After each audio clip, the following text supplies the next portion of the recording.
After a long business trip, the first thing I expected when I unlocked my door was silence. What I walked into felt like someone else's life. Ring lights glared at me from every corner of my living room. Camera stands crowded the space where my couch used to be. A backdrop stretched across the wall I had painted myself, and wires ran like veins across the floor. The air buzzed with voices, not real ones, but the echo of an online crowd. My sister's voice. "All right, guys, welcome back," she said brightly. "This is my penthouse in downtown Seattle. I'll show you the view in a second." I froze in the doorway, my suitcase still in my hand. My view, my kitchen, my condo. Emily stood in the center of the room, phone mounted on a tripod, smiling into the lens like she owned the place. Behind her, my mother sat on my bar stool, nodding along, wearing that satisfied smile she used whenever she believed things were going exactly as they should. For a moment, no one noticed me. Emily laughed at something her chat said and panned the camera toward the windows. "You can't fake this skyline," she added. "Hard work pays off." I finally found my voice. "What are you doing in my condo?" The room went quiet, but only in real life. Online, the comments exploded. Emily turned, startled for half a second, then recovered instantly. She leaned closer to the camera. "Guys, that's my sister," she said, lowering her voice like I was an interruption in a live show. "She's being a little dramatic." My mom stood up slowly, like she was the one who had been inconvenienced. "Claire," she said, calm and rehearsed, "you've been away for weeks. The place was just sitting here." I stared at her. "That doesn't make it yours." She didn't miss a beat. "Family has rights," she replied, "and Emily needs a quiet, stable space to build her career." Emily smiled again, wide and confident. "It's temporary," she added. "You travel all the time anyway." Temporary? That word landed heavier than it should have. "You can grab your things," my mom continued, lowering her voice just enough to sound reasonable. "Go stay somewhere else for a while." The chat caught it. "Did she just get kicked out?" Someone typed. "Awkward." "Rich people problems," another wrote. Emily laughed lightly into the mic. "See? Even my own sister can't handle success." I didn't scream. I didn't cry. I didn't argue. I walked past them and went straight to my bedroom, or what used to be my bedroom. My desk had been shoved into a corner to make room for another filming setup. My monitor was gone. My chair had been replaced with a sleek white one that matched the rest of her brand. The bedspread I had bought last winter was wrinkled and stained with makeup powder. I stood there, breathing slowly, counting the seconds like I did when I handled security breaches at work. Because that's what this was. A breach. They had taken my space, my address, my identity, and wrapped it in ring lights and confidence. I opened my closet and reached behind the shelf I rarely used. My fingers closed around the small external hard drive I kept hidden there. My personal security backup. The one thing no one else knew about. Behind me, Emily's voice floated down the hallway. "Guys, ignore her. She's always been sensitive." My mother laughed softly. "She'll calm down." I looked at myself in the mirror. I looked tired. Not weak. Not confused. Just done. I walked back into the living room. Emily noticed me then and rolled her eyes. "Can we not do this on stream?" I met her gaze. "You shouldn't be doing any of this here." My mom crossed her arms. "Don't embarrass us." I smiled. Not because anything was funny, but because something inside me finally settled into place. I pulled out my phone. Emily frowned. "What are you doing?" "I'm making one call," I said evenly. My mom scoffed. "To who? A hotel?" I didn't answer. I stepped just outside the frame of the camera, dialed, and spoke quietly. I gave my name, my address. I explained that I had returned to my home to find unauthorized occupants running a commercial operation without my consent. Emily laughed when she realized what I'd done. "You're being ridiculous." "Relax," my mom added. "This is a family thing." 10 minutes later, there was a hard knock at the door. Not polite, not hesitant, official. Emily's smile faltered. My mother's face tightened. A calm voice came from the hallway. "Seattle Police Department. We need to speak with the resident of this unit." The chat went wild. Emily stared at the door, then at me. "Claire," she whispered, suddenly serious. "What did you do?" I slipped my phone back into my pocket and finally looked her straight in the eye. I stopped pretending this was normal. The knock came again, firm and measured, the kind that didn't ask permission. Emily hesitated for half a second, then pasted a smile back onto her face and angled the camera toward the door. "Guys, looks like we've got a surprise guest," she said lightly. "Probably a delivery." Before she could take another step, a calm voice cut through the room. "Seattle Police Department, please turn off the camera and open the door." The chat exploded. Emily's fingers froze on her phone. My mother took one sharp breath, the sound she made whenever something slipped outside her control. "This is ridiculous," she muttered, but she moved aside. Emily opened the door. 2 uniformed officers stepped in, their presence instantly shrinking the room. The ring lights reflected off their badges. One of them looked directly at Emily's phone. "Ma'am, we're going to need you to end the live stream now." Emily laughed nervously. "Oh, this? It's just content. Everyone's loving it." "I'm not asking," the officer said, steady and professional. "Please turn it off." The screen went dark. Silence followed, thick and unfamiliar. The second officer turned to me. "Are you Claire Bennett?" "Yes," I said. "Do you live here?" "I own this unit." My mother stepped forward immediately. "Officer, this is a family misunderstanding. They're sisters. We didn't think it was necessary to involve—" "Ma'am," the officer interrupted gently, "we'll hear from you in a moment." I handed over my ID, then the folded documents I had pulled from my bag while they were still arguing. The deed, the purchase agreement, my name printed cleanly and unmistakably across every page. The officer scanned them carefully, then looked up at me. "You did not give permission for anyone else to live here or operate a business from this address?" "No." He glanced around the room. The lights, the microphones, the stacks of branded boxes near my kitchen island. A whiteboard leaned against the wall, covered in content schedules and sponsorship goals written in thick marker. "This appears to be a commercial setup inside a residential unit," he said. "That can be a violation if the owner hasn't authorized it." Emily scoffed. "It's not a business. I'm just filming." The officer met her eyes. "Are you receiving money from this activity?" She hesitated. "Too long." My mother jumped in. "She's building her future. We're all helping each other."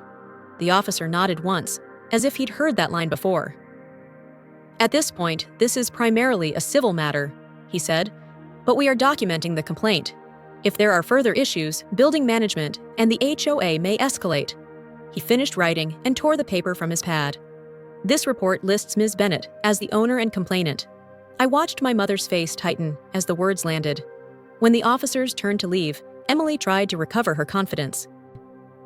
"Sorry about that," she called after them, forcing a laugh.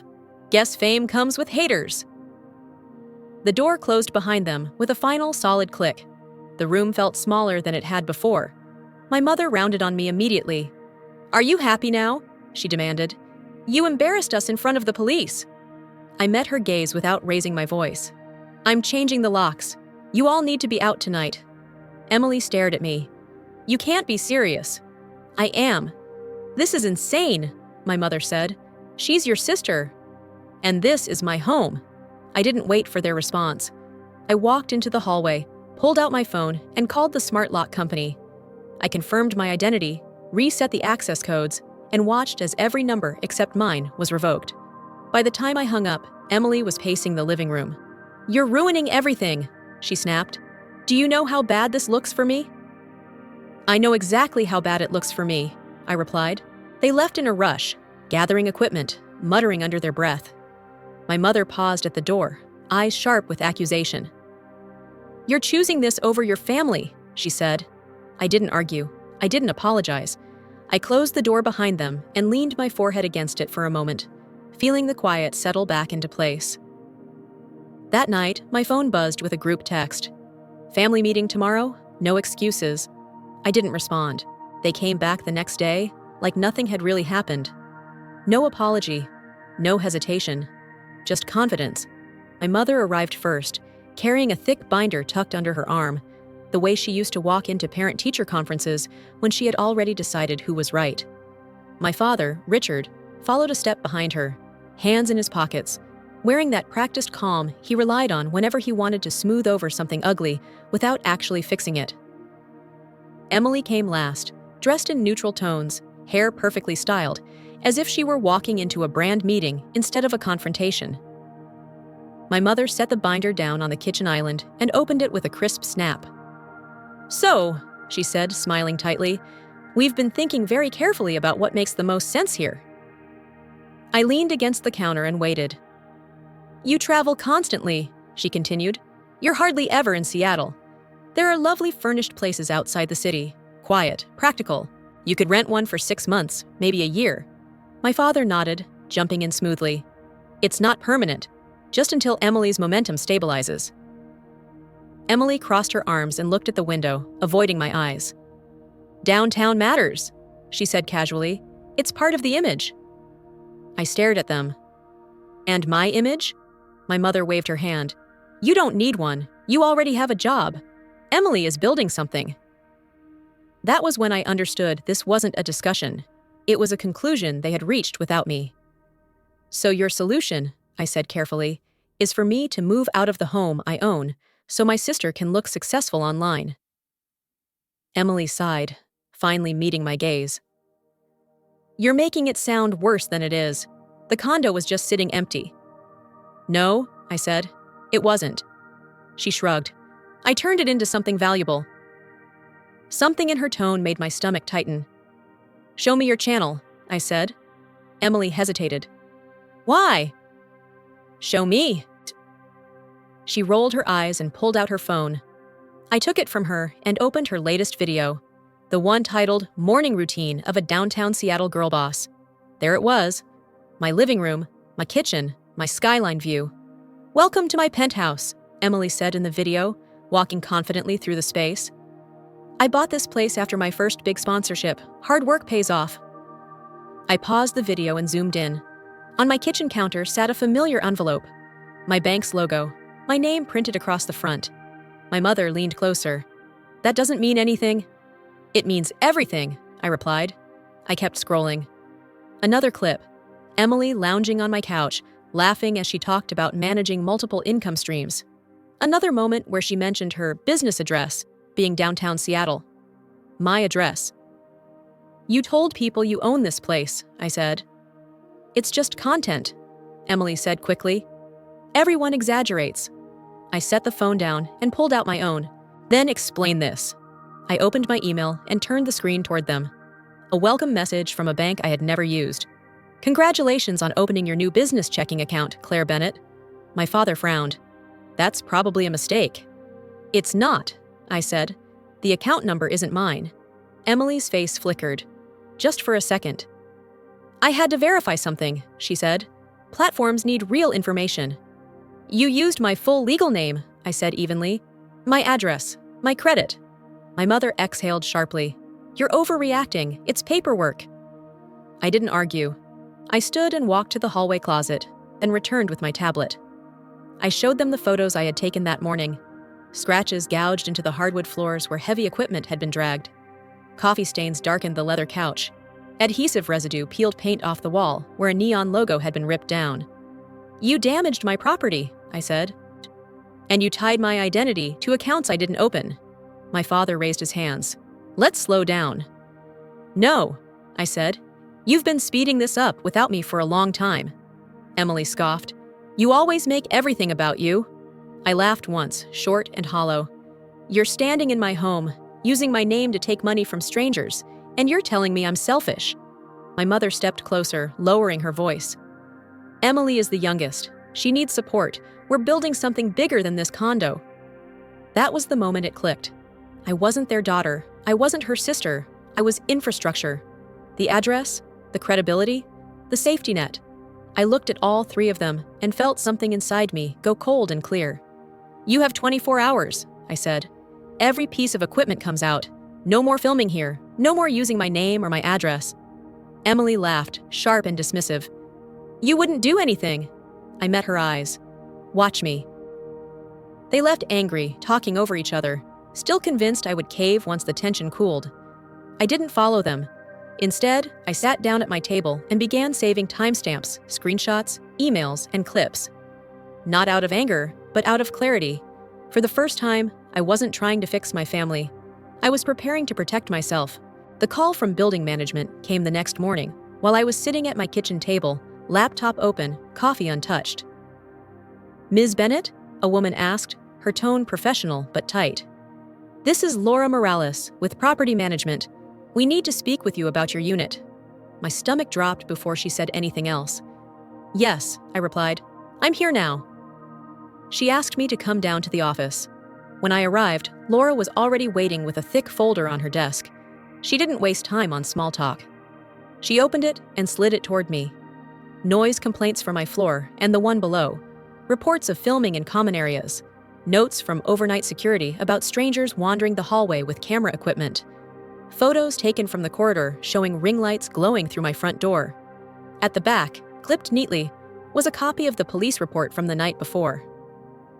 "You are listed as the owner," Laura said evenly, "which means all of this responsibility falls on you." I felt heat creep up my neck as I flipped through the pages. "Our bylaws are very clear," she continued. "Commercial filming is not allowed in residential units without approval. If this continues, the HOA can impose significant fines. In extreme cases, they can pursue legal action. Against me, not my sister, not my parents, me." "I didn't know any of this was happening," I said, my voice steady, even though my hands weren't. Laura nodded. "I understand family situations can be complicated, but the board doesn't see family. They see names on paperwork." I signed the acknowledgement form, promising there would be no further filming or unauthorized use of the unit. When I stood to leave, my legs felt heavier than they should have. Outside the office, I pulled out my phone and called my mother. She answered on the second ring. "Claire, if this is about yesterday." "You knew," I said. "The HOA complaints, the warnings, security talking to you, you knew." There was a pause, then a sigh that sounded practiced. "It was just a few knocks on the door. People complain about everything these days." "They sent police," I replied. "They have a file on me." "We handled it," she insisted. "You're blowing this out of proportion." Before I could respond, my father's voice cut in from the background. "Look, kiddo, don't nuke the golden goose over paperwork." The words hit harder than anything else they had said.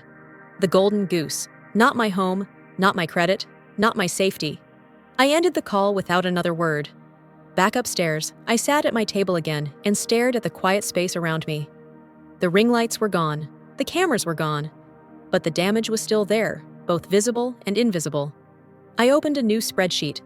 Dates, times, video links, account numbers. I listed every Uber Eats charge that had hit my card while I was out of town. Every donation platform that had emailed me under a business name I didn't recognize. Every brand mention that referenced my address as an asset. This wasn't emotion anymore. This was pattern recognition. My phone buzzed. A text from Nina, my coworker and closest friend. "I need to see you." An hour later, she was sitting across from me, her coffee cooling as she watched the screen over my shoulder. I played old clips. Emily opening mail with my full name visible. Laughing about how boxes never stop coming. Flashing a credit card and joking about creator money. Nina's expression shifted from curiosity to disbelief. "I thought she was hustling," she said quietly. "I didn't realize she was using you." I swallowed. "Neither did I. Not like this." She leaned back, folding her arms. "Claire, this isn't just family drama. This is identity theft." The word landed with a strange sense of relief. A name for what I had been feeling. I kept digging. Brand emails referencing her downtown property. Messages sent to accounts opened in my name.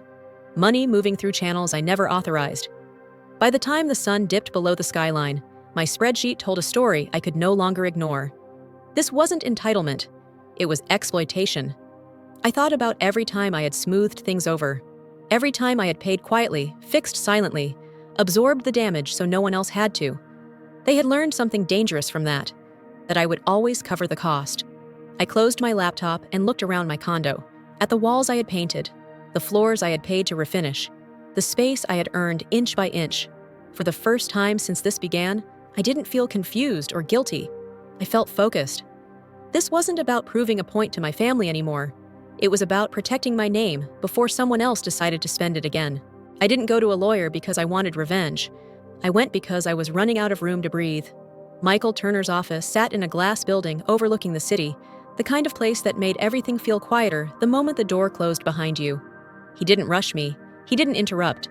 He watched the clips in silence as I laid my laptop on the table between us and let my sister's voice fill the room.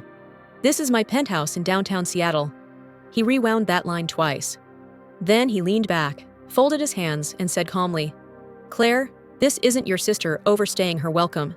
This is identity theft, misuse of property, and financial misrepresentation. Your parents didn't just enable it, they benefited from it." Something inside me finally stopped arguing with itself.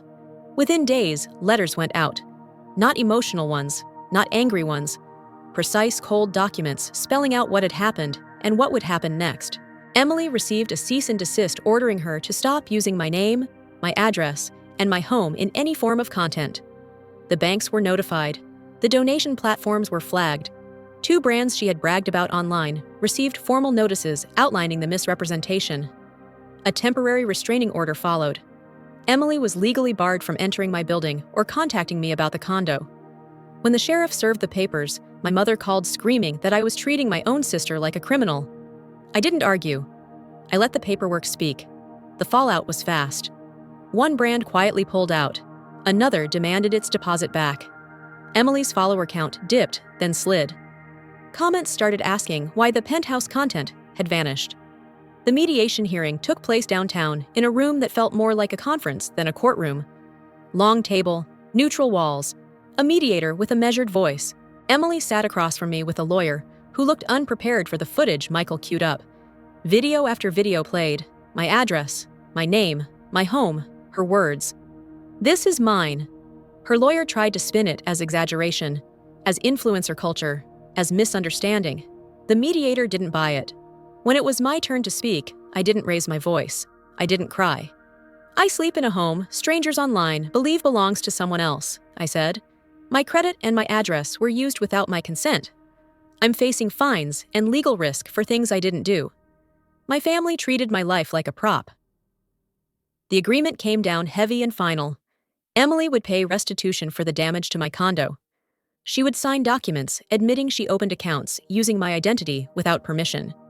She would be placed on probation, restricted from opening new financial accounts without oversight. My parents were listed as parties who benefited from the misuse and could be held liable if she defaulted. I signed without shaking. Not because it felt good, because it felt necessary. Weeks later, Emily handed over the first payment in Michael's office.